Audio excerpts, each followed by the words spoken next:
नमो सिद्धाणं नमो वायिरीयाणं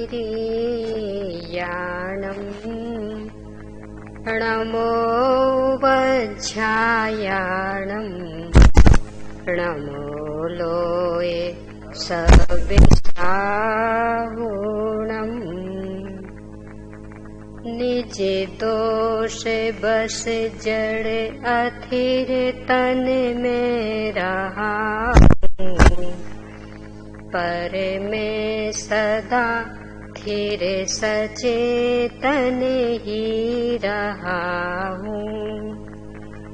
अतएव तन बिन दशा शिव सौख्य पाने सतदेव श्रुत गुरु नमन सुसमाधि पाने।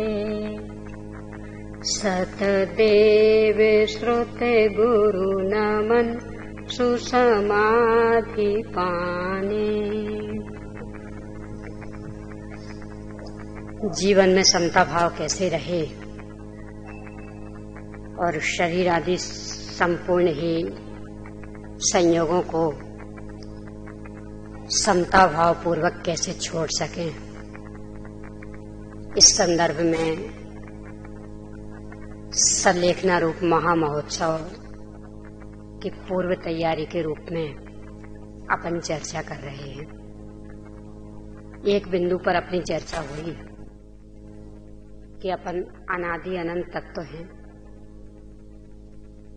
ऐसी अनंत वैभव संपन्न पर से पूर्ण निरपेक्ष सत्तामयी कि जिसका किसी भी पर पदार्थ के रहने अथवा नहीं रहने से और कैसे भी पर्याय के होने अथवा नहीं होने से कुछ भी संबंध नहीं है। यानी कैसा भी परिणमन हो तो भी जिसकी सत्ता पर कुछ भी आंच न आवे, ऐसे महामहिम अनंत वैभव संपन्न अपन हैं। ये स्वीकृत हो तब कहीं इन संयोगों से और बदलती हुई पर्यायों से दृष्टि हटेगी।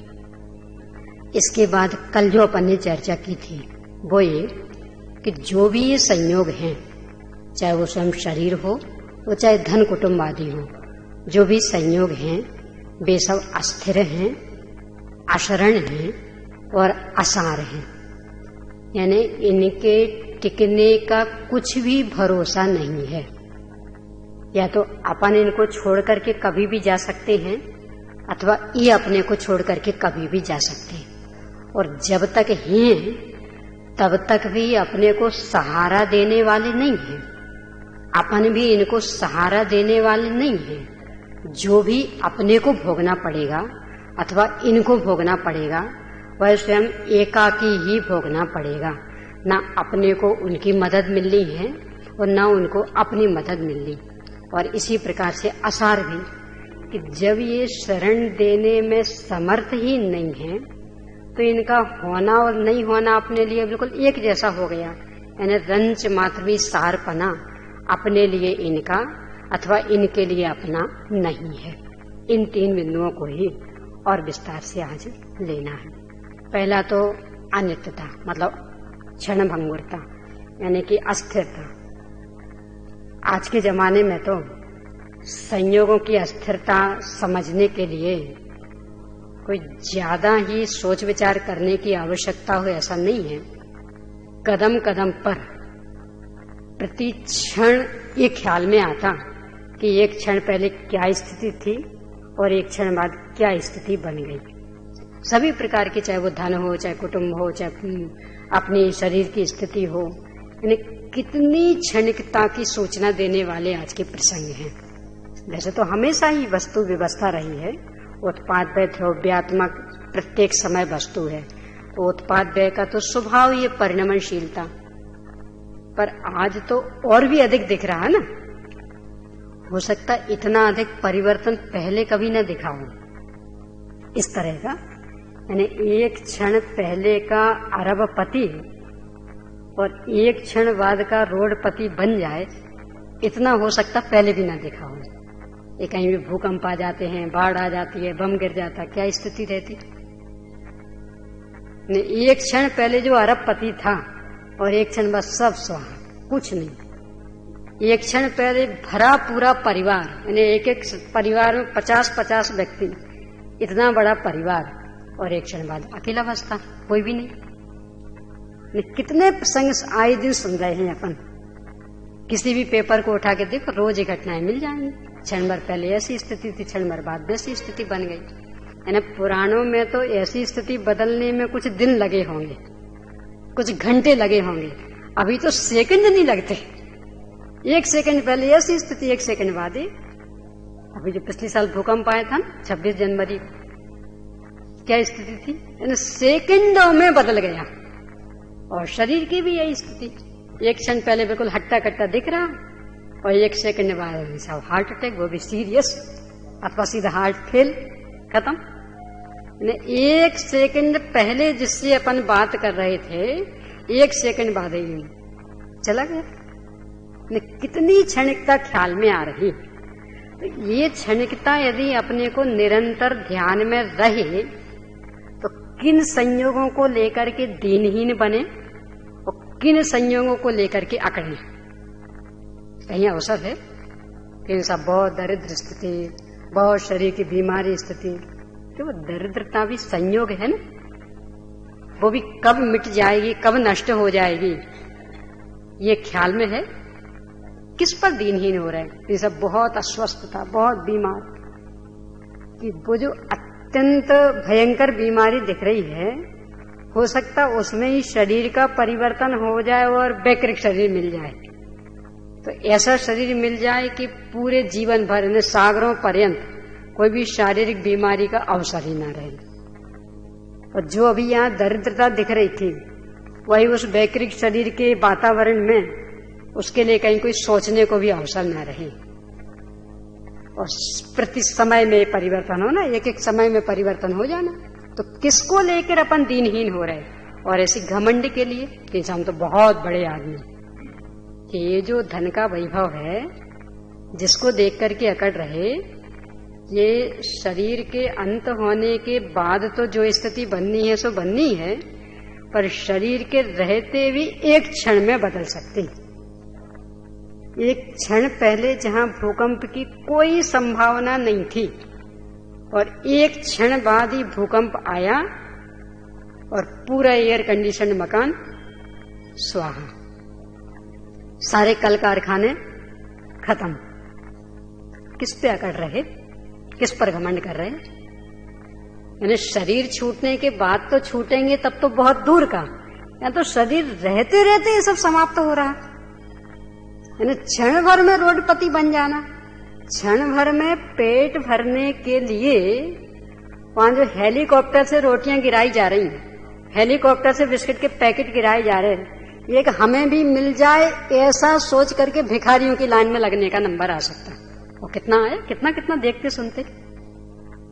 कहने जो हजारों लाखों रुपए का दान प्रतिदिन देता था, वह व्यक्ति एक पैकेट हमें भी मिल जाए क्योंकि भूख से बहुत अधिक तड़प रहे, इसके लिए भिखारियों जैसा लगा है लाइन में एक पैकेट पाने के लिए, जो रोजाना लाखों रुपए का दान देता था। वो किस पर अकड़ें? बोलो, किस पर घमंड करें? और ऐसा नहीं समझना कि एक किसी स्थान विशेष पर ही घटनाएं घटती हैं, कहीं भी तो घट सकती ना। अपन जहां रह रहे वो इन सबसे बिल्कुल रहित है, कहीं भी घट सकती है। अभी आए थे ना एक दिन भूकंप, अब वही मान लो और तीव्र गति पे आ जाता तो सारा सपाट, मान लो 3 पॉइंट के उस पे आया, अब वही 7-8 पे आ जाता तो सारी बिल्डिंग एक क्षण में धराशायी हो जाती। यानी कहीं भी तो कोई भी प्रसंग बन सकता है ना। तो ये अपने को निरंतर ख्याल में रहे कि संयोगों की इतनी अस्थिरता की। आचार्य पद्मनंदी स्वामी ने तो पद्मनंदी पंचविंशतिका में ऐसा लिखा कि ये जीव पिछले भव को छोड़कर अगले भव में, मान लो यदि गर्भज प्राणी होने आ रहा, तो मनुष्य के गर्भ में तो बाद में आता है, और अनित्यता की गोद में पहले चला जाता है। यानी कोई भी देव मनुष्य होने आ रहा है यहाँ, तो माँ की गर्भ में तो विग्रह गति पार करके आएगा ना, 1 अथवा 2 समय के बाद आ पाएगा ना, और 1 अथवा 2 समय आयु के निश्चय खत्म हो गए, यानी यहां आ पाया विग्रह गति से आयु का उदय हो गया ना शुरू। तो विग्रह गति में जो 1 अथवा 2 समय बिताया, उतना मनुष्य आयु का समय गया और माँ के गर्भ में बाद में आ पाया। यानी हाँ, जैसे ही पहला भाव छूटा और अगले भाव के सारे कर्म उदय में आने शुरू, विग्रह गति में शुरू, और यहाँ तो बाद में आप मौत नहीं, आयु के निश्चय तो खत्म हो गए ना। मान लो कोई मात्र अंतर मुहूर्त की आयु लेके आया, उसमें से 2 समय गए विग्रह गति में, बाकी इसको यहाँ जीना। यानी कितना अनित्य है ये सारा का सारा संयोग। तो ये निरंतर ख्याल में रहेगा तो लौकिक जीवन भी बहुत समतामय रहेगा। यानी ना तो दीनता-हीनता के लिए कहीं अवसर रहेगा और ना ही घमंड आदि के लिए कहीं अवसर रहेगा। और ये निरंतर रहा ख्याल में तो इसके बल पर ही क्रोध आदि कषाएं भी नष्ट होती। नष्ट नहीं हो तो मंद तो नियम से हो जाती। क्यों? ये अपने को लगे फिर ये जो अपने को संयोग मिला है ना परिवार कुटुंबियों का, कोई हमेशा हमेशा के लिए नहीं मिल गया है। मान लो बहू को सास के प्रति लगे, ये जो अभी हमें परेशान कर रही ना सास, अब तो जमाना बदल गया है। तो पहले की बात थी कि बहू सास से डरे, अब उल्टा कि सास बहू से डरे। कोई भी हो, कुछ भी ले लें, अपन तो उदाहरण लेना है। तो उसको लगे कि अरे ये जो संयोग है ना क्षण भर का है, जिसको लेकर के हम परेशान हो रहे और इसके बारे में उल्टा सीधा गलत सोच रहे हैं, सेवा करने का भाव नहीं आ रहा, ये सोच करके कि नहीं बहुत परेशान करते हैं। अगले क्षण ये संयोग रहेगा कि नहीं रहेगा गारंटी नहीं है। अभी हमें लग रहा है ना कि नहीं ये तो बिल्कुल हमारे सिर पे ही आके बैठ गई, अब तो जिंदगी भर इसके साथ ही निभना। अरे जिंदगी भर निभना तो दूर, 1 सेकंड बाद ही अस्तित्व रहेगा इस रूप में, इसकी गारंटी नहीं है। तो वो लोग कैसा व्यवहार हो जाएगा, ये अपन अपने जीवन में करते नहीं है। ऐसा नहीं, घर में छोटी छोटी सी बातों पे अपन कषाएं करते, और बे ही घर में उसी स्वभाव वाले कोई मेहमान आए हो तो मान लो किसी की सास बहुत क्रूर परिणामी है, बहुत दुष्ट परिणामी है, तो प्रतिदिन सास बहू का झगड़ा होता है। सब बहुत क्रूर है, बहुत अपशब्द बोलती है, यानी इसमें कोई बोलने की तमीज, मतलब जो भी बातें हो तो रोजाना झगड़ा होता है। और वैसा ही क्रूर परिणामी कोई घर में मेहमान आया हो और उसके स्वभाव के संदर्भ में अपने को ही नहीं पूरी दुनिया को पता हो कि बहुत क्रूर परिणामी है, बहुत तीव्र कषाय, और वो मेहमान बन के अपने घर में आया, अपना उसके साथ कैसा व्यवहार होता है। अपने करना क्या है, मेहमान है, घंटे 2 घंटे के लिए आया है, तो इसका स्वभाव इसके साथ में, अपन क्यों अपना व्यवहार बिगाड़े। तो जब अपने को वो अपना मेहमान जैसा लगता है तो उसकी कितनी दुष्टता अपन स्वीकार कर लेते, अपने को सहज वो पच जाती, अपन उसके साथ व्यवहार नहीं बिगाड़ते। यानी वो कितना ही डांटे फटकारे, कोई अपशब्द कहे, कुछ भी कहे, तो भी बिल्कुल पानी जैसा पी लेते हैं। क्या करना क्या है, कुछ घंटों का ही तो है, कुछ घंटे के लिए आया है, तो उतने के पीछे अपन क्यों बिगड़े हैं उससे, न उसके जैसे अपन क्यों बने। तो क्यों उसकी सारी हरकतें अपन ने बर्दाश्त कर ली, क्यों उसके अपशब्द बर्दाश्त कर लिए, मात्र इसलिए ना कि ये मेहमान है, ये हमारा घर का स्थायी सदस्य थोड़ी है। अब ऐसे ये परिवार जन भी मेहमान लगने लगे ना, ये भी सब ऐसे ही मेहमान हैं, इनका भी कोई भरोसा नहीं है। आज जिसके पीछे हम परेशान हो रहे हैं, हो सकता है कि 1 मिनट बाद ही उसका हमेशा के लिए हमारा वियोग हो जाए, और फिर मात्र ये ही बात मन में रह जाए कि अरे रे देखो इतनी इस स्वभाव के कारण हम उनकी सेवा नहीं कर पाए, बेचारे चले गए। तो पछतावा भले रह जाए पर द्वारा संयोग होने वाला नहीं उस रूप में। ये निरंतर ख्याल में रहे तो बोलो पारिवारिक संबंध किस तरह के होंगे, फिर कौटुंबिक संबंध किस तरह के होंगे। फिर जो धन पैसे आदि को लेकर लड़ाई झगड़े होते, वे संयोगों की अस्थिरता ख्याल में आ जाए तो किस तरह का वातावरण बनेगा। अभी एक एक इंच जमीन को लेकर के और भाई भाई लड़ मरते, और ये ख्याल में रहे कि ये संयोग है, न ये जमीन वो भाई ले जाने वाला है, न मैं ले जाने वाला हूं, यहीं के यहीं छूट जाने वाला। और जिस भाई से लड़ रहे हैं ना, ये अभी कोर्ट कचहरी एक कर रहे, पर ये केस पूरा होने के पहले पहले इस भाई से वियोग हो सकता। तो जिसके साथ बचपन में लाड़ प्यार से खेले हैं वह कभी भी इस रूप में नहीं दिखेगा। तो ये संयोगों की अस्थिरता यदि निरंतर ख्याल में रहे तो बोलो किस तरह का परिणाम जगेगा। अरे जिस संपत्ति को लेकर लड़ रहे वो संपत्ति तो दोनों ले जाने वाले नहीं हैं। कहावत है ना, आया था नंगा जाना है नंगा, फिर बीच में दंगा क्यों करता है। यानी ना तो कुछ लेके आया है ना कुछ लेके जाना है। जो भी ये संपत्ति है ना, क्या लेके आए थे अपन बोलो, नग्न दिगंबर आए थे, जाएंगे क्या लेके, कुछ लेके जाएंगे, नग्न जाना है। तो बीच में थोड़ा सा जीवन मिला है, इसके लिए फिर ये दंगा क्यों करता, ये लड़ाई झगड़ा क्यों करता कि ये मेरी संपत्ति हो तेरी संपत्ति। इसको लेकर के क्यों कसाय बढ़ाता। संपत्ति तो सारी की सारी यही छूटेगी, और जो ये कसाय बढ़ाएगा ये नियम से आगे जाएंगे, इसका निमित्त पाकर के बंधे हुए कर्म भी आगे जाएंगे, तो उसकी सजा भोगनी पड़ेगी। यानी जिस संपत्ति को लेकर के ये सब किया वो तो साथ में कुछ नहीं जाएगी, और जो वो किया वो जाएगा, वो भोगना पड़ेगा अपने को।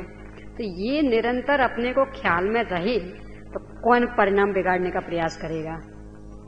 क्योंकि जो कषाय करेंगे उसकी सजा तो तत्काल तो मिल ही रही है आकुलता रूप में, वो आगे भी भोगने को मिल रही। और जिस संपत्ति को लेके झगड़ रहे वो तो कुछ ही नहीं मिलना।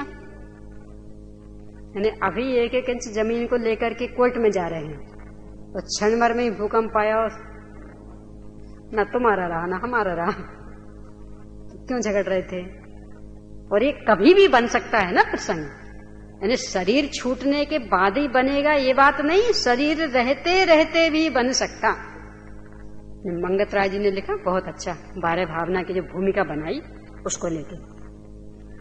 कहाँ गए चक्री जिन जीता भरत खंड सारा, कहाँ गए वे राम अरु लक्ष्मण जिन रावण मारा, कहाँ कृष्ण रुक्मिणी सत्यभामा अरु संपत्ति सगरी, कहाँ गए वे रंगे महल अरु सुवेदन की नगरी, नहीं रहे बे लोभी कौरव जूझ मरे रण में, गए राज तज पांडव बन को अग्नि लगी तन में, मोह नींद से उठ रे चेतन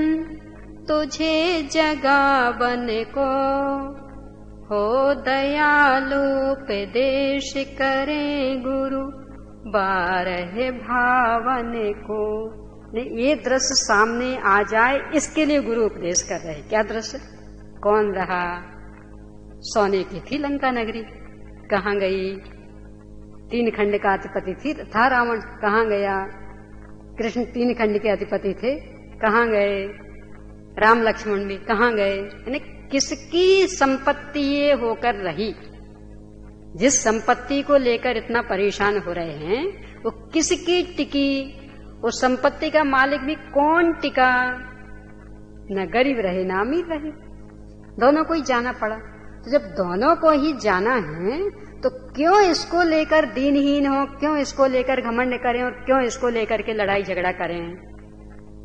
ऐसा हर प्रसंग में अपन समझे। यानी संयोगों की अस्थिरता का तो जितना विस्तार करो उतना कम। लौकिक जीवन में भी यदि व्यक्ति थोड़ा भी विचार कर ले तो कितनी समता आ जाए। जो भी संयोग मिला, मान लो अपन यहां बैठे, 1 घंटे के लिए बैठे, तो 1 घंटे का संयोग स्थायी है। इस पौन घंटे के संयोग में से न जाने किस समय किसका वियोग हो जाए। अगले दिन ही संयोग होगा कि नहीं होगा वो तो बात ही दूर, यहाँ बैठे बैठे भी हो सकता ना। ऐसे भी 2-4 केस देख चुकी मैं प्रवचन सभा में बैठे बैठे। स्मारक में तो नहीं हुआ है अभी, अन्यत्र बन चुका। एक तो भिंड में बना था।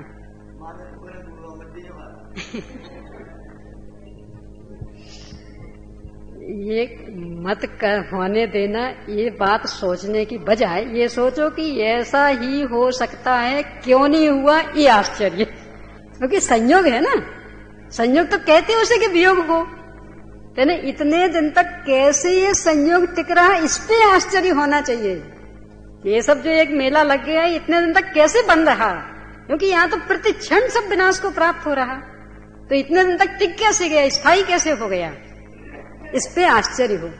आता ना शरीर के संबंध में आता, 9 द्वारे का पिंजरा तामे सुआ समाए, उड़ने को अचरज नहीं बैठो अचरज थाए। कि 9 दरवाजे जिसके खुले हैं वो उसमें तोता राम आत्मा राम बैठा है, तो इसमें से निकल गया, इसमें क्या आश्चर्य। आश्चर्य तो इस पे कि इतने दिन तक टिका कैसे रहा, यानी 42 साल तक आत्मा राम इसमें टिका कैसे रहा, इसका आश्चर्य हो तो हो। पर चूंकि संयोग है तो यदि निकल गया इसमें से, तो इसमें क्या आश्चर्य। ऐसे ही घर कुटुंबियों का संयोग इतने दिन तक बना रहा, आश्चर्य तो इसमें होना चाहिए कि इतने दिन तक बना कैसे रहा, जो निरंतर क्षण स्थायी, निरंतर क्षण क्षण में नष्ट होने वाला। इसमें आश्चर्य नहीं होना चाहिए कि इतने जल्दी कैसे नष्ट हो गया, क्योंकि तो प्रति समय बदल रहा, प्रति समय नष्ट हो रहा। ये यदि अपने को निरंतर ख्याल में रहे तो लौकिक जीवन में भी समता आती, और इसके बल पर ही जब इन संयोगों के वियोग का अवसर आता तो खेद खिन्न नहीं होते। और लौकिक जीवन में तो समता का तो कितना कितना, यानी जितनी ये तीव्र कषाएं चल रही, इन सब के लिए कहीं कोई अवसर ही ना रहे। पंडित बनारसी दास जी ने एक भजन लिखा, हम तो बैठे अपनी भौन सो, 10 दिन के मेहमान जगत जन, बोले बिगाड़े कौन सो, हम बैठे अपनी भौन सो। ये क्यों आप बोलना बिगाड़ना नहीं चाहते? अरे हैं कितने दिन के, 10 दिन के मेहमान हैं, तो जो 10 दिन के मेहमान हैं उनसे किससे हम बोल बिगाड़ करें, किससे अपशब्द कहें, आगे मिलेंगे कि नहीं मिलेंगे इसकी गारंटी तो है नहीं। तो कितना जीवन सुधर जाए, फिर अपशब्द कहने का भाव आवे, फिर किसी के मान सम्मान के लिए कहीं अवसर रहे, क्रोध आदि करने के लिए अवसर रहे, यानी ये रहे कि भी कब बदल जाएगा ये संयोग कुछ नहीं कह सकते। फिर राग द्वेष किससे करें? देखो जो भी ये राग द्वेष आदि के संस्कार हैं ये तो आगे जाएंगे और संयोग बदलते देर नहीं लगनी। ये अपने सुकोशल मुंडाज का है ना, शेरनी जो खा रही, ये शेरनी कौन थी? उनकी पिछले भाव की मां। कितना राग था कि मेरा बेटा दीक्षा ना ले जाए, इसके लिए चूंकि अवध ज्ञानी मुंडाज से पता लग गया था कि जिस दिन ये किन्हीं मुनिराज को देखेगा वो दीक्षा लेके चला जाएगा, तो मेरा बेटा दीक्षा लेके न चला जाए इसके लिए इतना अवर्णवाद कर सकती कि इस पूरी बाउंड्री में मुनिराज आए ही ना, इस पर यानी इसकी व्यवस्था, यानी कोई भी दिगंबर मुंडाज सीमा में प्रवेश ना कर सकें, इसकी बहुत दृढ़तम व्यवस्था। पर आखिर वाणी को कौन रोक सकता था? मुंडाज का संयोग मिल गया और दीक्षा लेके चला गया बेटा। उससे जो ये पहले इतना तीव्र राग था कि जिसके पीछे दिगंबर मुनिराजों का अपलाप कर रही थी, उनका अवर्णवाद कर रही थी, उनका तिरस्कार कर रही थी, वही राग इतना तीव्रतम द्वेष में बदला। जिस बेटे की ममता में मैं इतनी पागल थी, उस बेटे ने मेरी ममता को इतनी बुरी तरह से ठुकराया, अब मैं भी बताऊंगी उसको। और ऐसा आर्त ध्यान करके मरी कि मैं भी बताऊंगी उसको, तो उस रूप में खाने वाली बन गई, शेरनी बन गई। सोचो, कहां मां यानी बेटे के प्रेम में गाफिल होकर के मुनिराजों को आने से रोक रही थी, और कहां इतनी क्रूर हो गई कि स्वयं खाने को तैयार।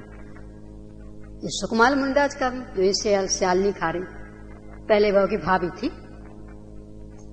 कितना राग संबंध रहा होगा देवर के प्रति।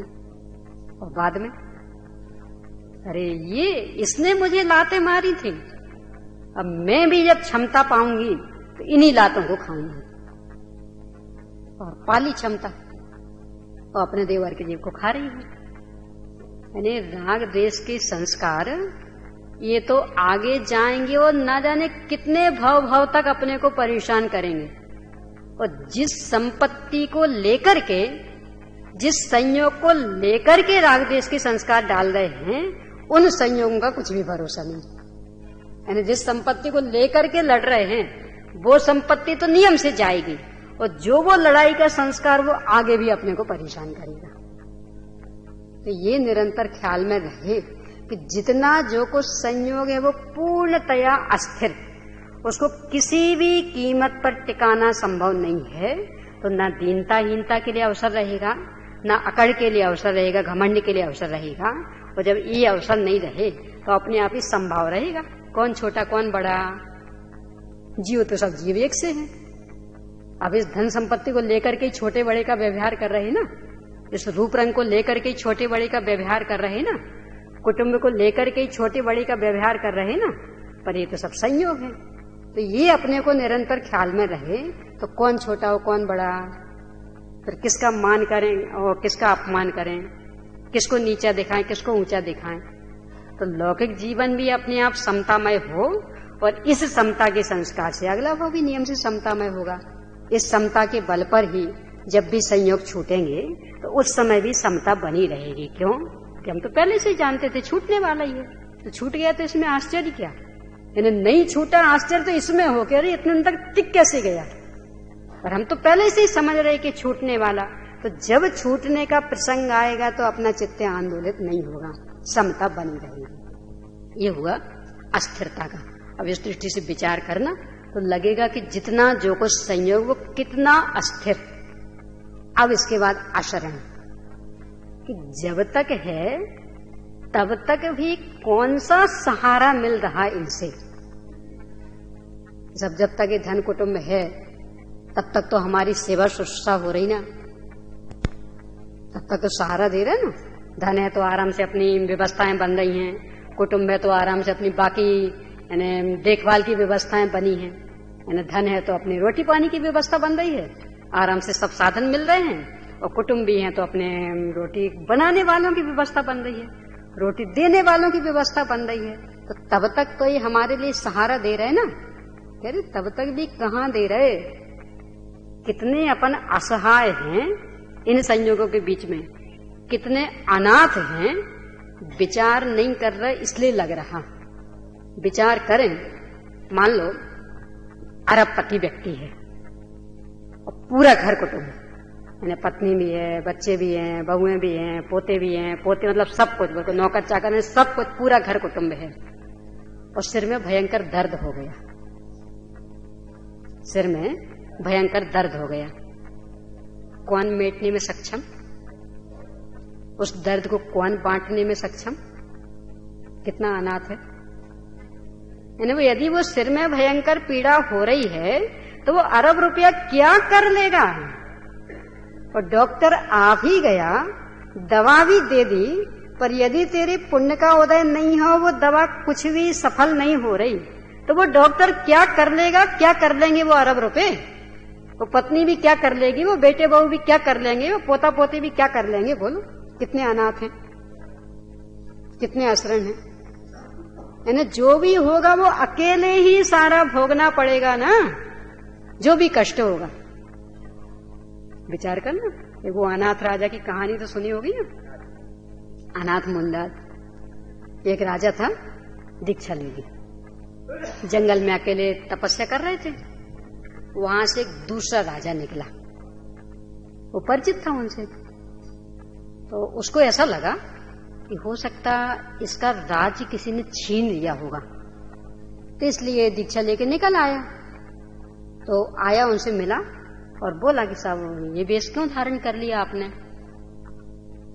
तो उसने भी कहा क्या करूं सब, बहुत अनाथ हूं मैं। अरे आप अनाथ? आप तो राजा थे ना? क्या राजा थे इसलिए तो अनाथ था ना, तो इसलिए मैं छोड़ के चला आया। तो उसको ये लगा कि अनाथ हो गए मतलब किसी ने राज्य छीन लिया होगा, तो इसलिए अनाथ हो गया। बोला कोई बात नहीं, चलो हम तुम्हें सनात बनाएंगे। कैसे सनात बनाओगे? तो हम तुम्हें राज्य देंगे। फिर राज्य तो हमारे पास पहले से ही था, तो भी हम अनाथ थे, फिर हम तुम्हारी शादी कर देंगे। इसको तो हमारे पास भी पहले से अनेकों पत्नियां थी, तो भी हम अनाथ थे। नौकर चाकर दे देंगे, ये सब तो पहले से हमारे पास था। यानी पूरा जिसको अपन सनात पना मानते हैं ना, उस सब का उसने बताया कि हम तुम्हें ये दे देंगे, ये दे देंगे, ये व्यवस्था कर देंगे, ये व्यवस्था कर देंगे। उन मुनिराज ने कहा ये सब तो हमारे पास पहले से ही था। तो पूछा उस राजा ने कि फिर आप अनाथ कैसे? तो घटना सुनाई। एक दिन मेरे सिर में भयंकर हुई पीड़ा, बहुत भयंकर दुख दर्द।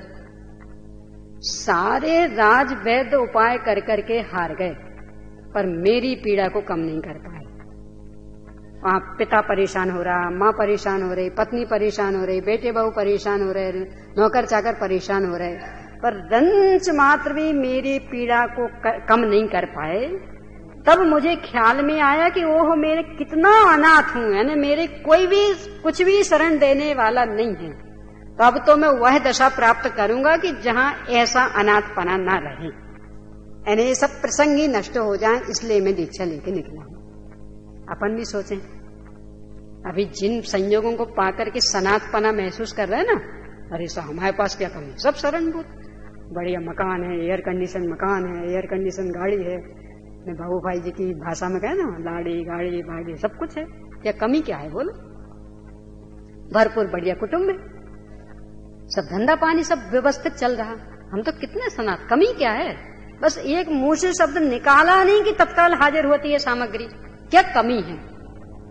यहाँ क्या लिख रहे हैं कि जिसको तुम कह रहा कि कमी क्या है, वो सारा संयोग क्या काम आने वाला।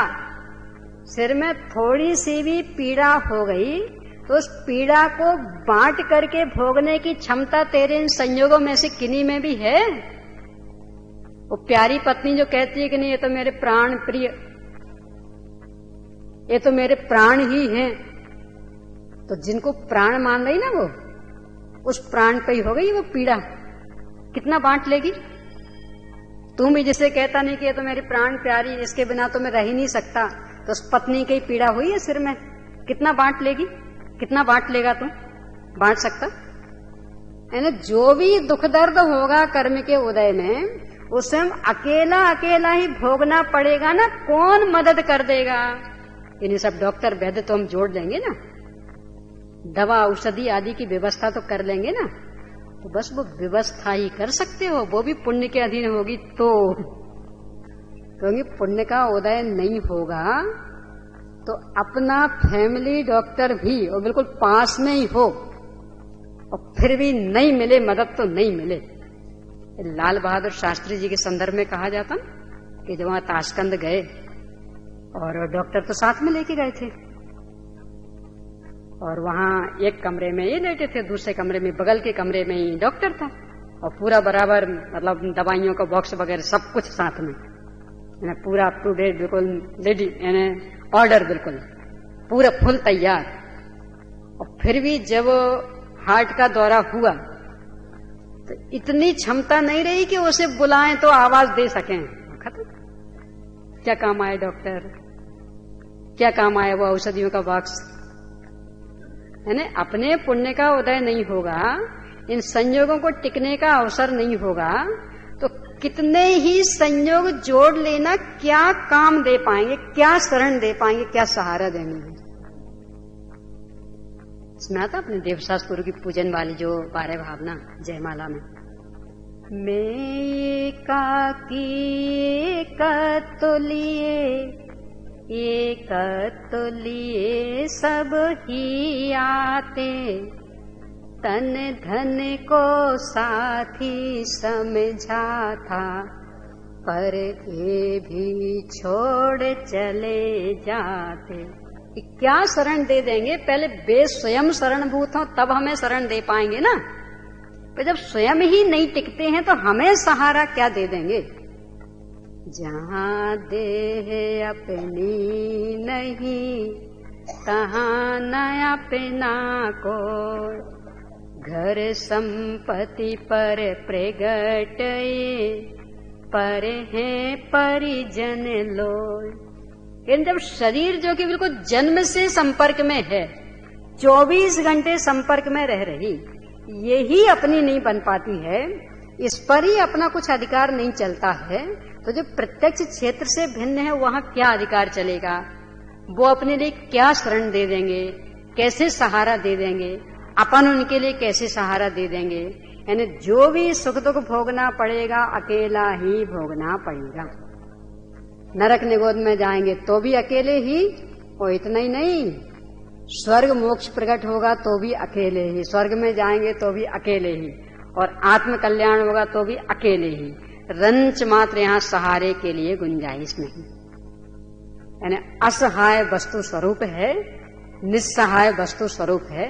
असहाय निस्सहाय यानी कोई सहारा दे नहीं सकता इसलिए असहाय, ये नहीं तो क्या कि अपने आप में इतना परिपूर्ण तत्व है प्रत्येक द्रव्य, इतना अपने आप में वैभव संपन्न है कि उसे किसी के सहारे की आवश्यकता ही नहीं है, इसलिए असहाय, इसलिए अशरण।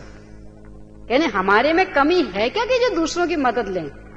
दूसरों में कमी है क्या कि जो हम मदद देवें? इसका नाम असहाय, इसका नाम अशरण। तो ये निरंतर ख्याल में रहे कि सबको अपने अपने ही परिणामों का फल मिलना है। एक का दूसरे को कुछ भी सहारा मिल नहीं सकता, और मिल इसलिए नहीं सकता कि उसे लेने की आवश्यकता नहीं है। अब किसके सहारे जीना चाहें? नहीं साहब ही तो नहीं, बुढ़ापे में तो कम से कम बेटा तो सहारा दे देगा ना, बहू तो सहारा दे देगी ना। अब इसको लेके परेशान होते, यानी बुढ़ापा तो जब आएगा तब आएगा, तो जवानी में क्यों परेशान हो रहे? नहीं साहब बेटे बहू तो होने चाहिए, क्यों? वही तो बुढ़ापे में नैया पार करेंगे, यदि बे नहीं हुए तो किसके सहारे जिएंगे? अरे जिस बेटे बहू के पीछे मरा जा रहा है, हो सकता उन बेटे बहू का संयोग बुढ़ापे में रहे ही नहीं, उसके पहले ही वे चले जाए।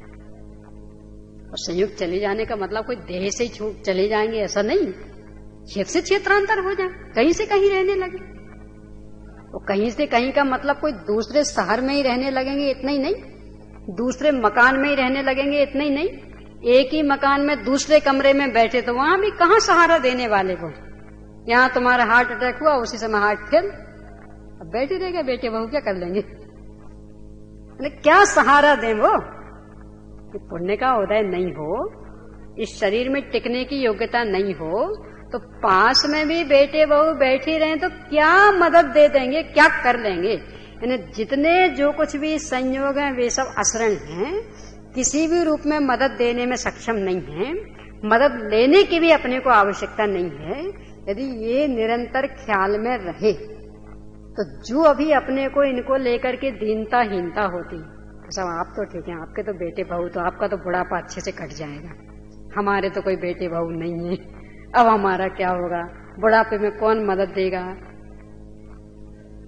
तो इसको लेके दीनहीन बने अथवा आकड़ भी नहीं, सब हमारे तो बेटे बहू बहुत आज्ञाकारी, हमें कोई चिंता नहीं, हमारा तो बुढ़ापा आराम से कटना है। बेटे बहू बालों का भी बुढ़ापा आराम से नहीं कटा, और बेटे बहू के अभाव वालों का भी बुढ़ापा आराम से कटते हुए देखा गया। क्यों? क्योंकि ये तो पुण्य पाप के अधीन संयोग है ना, उनमें बाहर का क्या कर देगा? स्वयं का पुण्य का उदय हो तो नजदीकी नाते रिश्ते वाला कोई भी नहीं हो, कोई भी घर कुटुंबी नहीं हो, और तो भी ना जाने कहां से कहां कैसी कैसी सुंदरतम व्यवस्था मिल जाएगी। और अपना पुण्य का उदय नहीं हो, पाप का उदय हो, तो हजारों लाखों बेटे बहू हो तो भी चुल्लू भर पानी के लिए तरसना पड़े। कृष्ण जी का उदाहरण तो बहुत ही प्रसिद्ध है ना, 3 खंड के अधिपति थे, 16,000 पत्नियां, एक दो नहीं 16,000 पत्नियां, और एक एक का एक एक ही बेटा माने, तो 16,000 बेटे थे और चुल्लू भर पानी नहीं मिला, एक अंजुली पानी नहीं मिला, पानी के लिए तरस तरस के मरना पड़ा। सोचो। और जिनके बेटे नहीं थे उनके भी उदाहरण देखे। अपन ने स्वयं अपने आंखों से बाबू भाई का तो देखा ही है, नहीं था बेटा। और जब उनका बेटा गुजरा था तब सब यही कहते थे, नहीं साहब आप तो अपना व्रत तोड़ो, कम से कम एक बेटा तो। और बुढ़ापे में कौन करेगा नहीं तो सेवा, कि भाई तो सब अलग अलग हो जाएंगे, कौन करेगा सेवा। तो देखा आंखों से अपन ने कि क्या सग्गा बेटा करता, यानी उसकी, यानी सतीश नाम था ना, तो उसकी सेवा शुश्रूषा की के परिणाम देख करके दूसरे देखने वाले दांतों तले अंगुली दबा लेते कि वो गजब का, कितना सेवा भाव, कैसा हाथों हाथों झेला। तो पुण्य का उदय हो तो न जाने कहां से व्यवस्था हो जाएगी, कोई गैर भी व्यवस्था जमा देंगे। और पुण्य का उदय नहीं हो तो अपने अपने सगे बेटे भी चुल्लू भर पानी देने की स्थिति में न रहें। भाई बंधुओं का भी यही है कि नहीं साहब हमारे तो कोई भाई नहीं, कौन मदद देगा, कि नहीं साहब हमारे तो बहुत सारे भाई, सब मदद देंगे। कुछ दम नहीं है इनमें। अंजना सुंदरी की तो कहानी सुनी होगी ना सबने। 100 भाइयों पर एक बहन, 100 भाई, एक दो भाई नहीं, सगे, यानी माँ जाए, मतलब माता पर नहीं, कभी कभी उल्टा हो कि पिता तो एक पर माँ अलग अलग हो, यहाँ तो माँ जाए सगे 100 भाई और 100 भाइयों पर एक बहन, यानी बहन और कोई दूसरी नहीं, बस एक बहन और 100 भाई। और जब पाप का उदय आया तब कि चलो कोई बात नहीं, सास ने निकाल दिया, पिताजी तो हैं, उनके यहाँ चलें। पिताजी ने समाचार सुना तो बाहर का ही दरवाजा बंद कर दिया, नहीं इस नगरी में प्रवेश करने के लिए तुझे अवसर नहीं। चलो कोई बात नहीं, 100 भाई हैं, किसी भाई के यहाँ तो ठौर मिल जाएगी। तो भाइयों ने भी अपने घर का दरवाजा तो दूर, नगरी का दरवाजा बंद करवा दिया, इस नगरी में प्रवेश नहीं पा सकती तुम। अरे भैया 100 भाइयों में मैं एक बहन हूं ना, तुम सबकी लाडली होगी। अभी तेरे पुण्य का उदय नहीं है तो किसको भाव आवे मदद करने का। इसका नाम आचरण। ने किसके सहारे जीना चाहता। 100 भाइयों के बीच में एक बहन की भी ये स्थिति बनी तो एक दो भाइयों उनके बीच में बन जाए तो आश्चर्य क्या, और नहीं हो तो सीता का उदाहरण ले लो। सगे भाई का तो पता ही नहीं था, भामंडल का तो बज जंग कोई सगा भाई तो नहीं था, पर पुण्य का उदय आया तो मिल गया धर्म भाई। और कितनी गजब की सेवा की, कितनी गजब की संभाल की। यानी जो पुण्य पाप के अधीन हैं उनको शरण मान करके अपन बैठेंगे तो अशरणता तो निरंतर होनी है और आकुलता के अलावा और कुछ उपलब्धि होने वाली नहीं। तो यदि निराकुल रहना है, समता में जीवन बिताना है, तो एक ही उपाय कि ये निरंतर ध्यान में रहे कि सारे संयोग अशरण हैं, कोई भी सहारा देने में सक्षम नहीं। लोक में जो सहारा देते हुए दिख रहे हैं इसमें भी अहम भूमिका अपने पुण्य के उदय की है, उन संयोगों की नहीं। यानी पुण्य का उदय होता है तो वे अनुकूल दिखने लगते हैं और अन्यथा नहीं, तो वो पुण्य के उदय की भूमिका है। उन संयोगों में शरणपना आ गया ऐसा रंच मात्र नहीं। और ये निरंतर ख्याल में रहे तो किस संयोग को हटाने का प्रयास करें और किस संयोग को मिलाने का। इन सब बेटा नहीं है, चलो कोई बात नहीं, गोद ले लो बेटा, तो बुढ़ापा तो कटेगा ना अच्छे से। ये सब बहुत बेटे हैं तो बंटवारा करने के, इतने दिन इनके पास रहेंगे, इतने दिन इनके पास रहेंगे, इतने दिन इनके पास रहेंगे। अरे क्या होने वाला। पुण्य का उदय नहीं होगा तो कोई सहारा देने वाला नहीं है। सब बेटों की गुलामी कर करके परेशान हो जाना, उनकी हाँ में हाँ मिला के परेशान हो जाना, किस लिए कि बुढ़ापे में हमारे अनुकूल बने रहें। इसलिए तो अभी हाँ में हाँ मिलाएंगे तब तो खुश रहेंगे ना, तो बुढ़ापे में मदद देंगे। और यदि अभी हाँ में हाँ नहीं मिलाया और इससे इनके परिणाम बदल गए तो बुढ़ापे में कौन मदद देगा। तो उनकी हाँ में हाँ मिला करके वर्तमान समय भले अपना बर्बाद कर लेना, और यदि उनके पाप कार्यों में हाँ में हाँ मिलाया तो वर्तमान में भी तीव्र आकुलता भोगना, आगे के भी तीव्र आकुलता भोगने की पक्की व्यवस्था भले कर लेना, पर यदि वृद्धावस्था में पुण्य का उदय नहीं हुआ तो जिन बेटों की गुलामी इसलिए करते रहे कि ये बुढ़ापे में काम आएंगे, वे ही बेटे बुढ़ापे में काम नहीं आएंगे, क्योंकि सब आश्रय हैं। कोई सहारा देने में सक्षम नहीं, लोक में सहारा मिलेगा वो पुण्य के उदय के अधीन है। ये निरंतर ख्याल में रहे तो कितनी अपन पाप की अनुमोदना से बच जाएं। इसलिए तो पाप की अनुमोदना करते ना। बेटा कहे नहीं मम्मी आलू बना दो, मम्मी भी सोचती यदि ये नहीं बनाए, बड़ा तो हो गया, समझदार तो हो गया, यदि इसकी आज्ञा में इसकी बात को हमने नहीं सुना, नहीं माना, ये कहेगा तुमने हमारे साथ कितना किया और हम क्यों तुम्हारी सेवा करें। तो ये बुढ़ापे में यदि इसने मदद नहीं की तो चलो भाई ठीक है बनाए देते, और संयोग आचरण है ये ध्यान में रहे तो कि इस पाप कृत्य को करके हम अपना प्रभाव भले बिगाड़ लेवें, पर इससे बेटा आगे हमारे अनुकूल बना रहेगा, इसका रंच मात्र संबंध नहीं है। यानी अभी बेटे को खूब संभाल लो, खूब खुश रखा,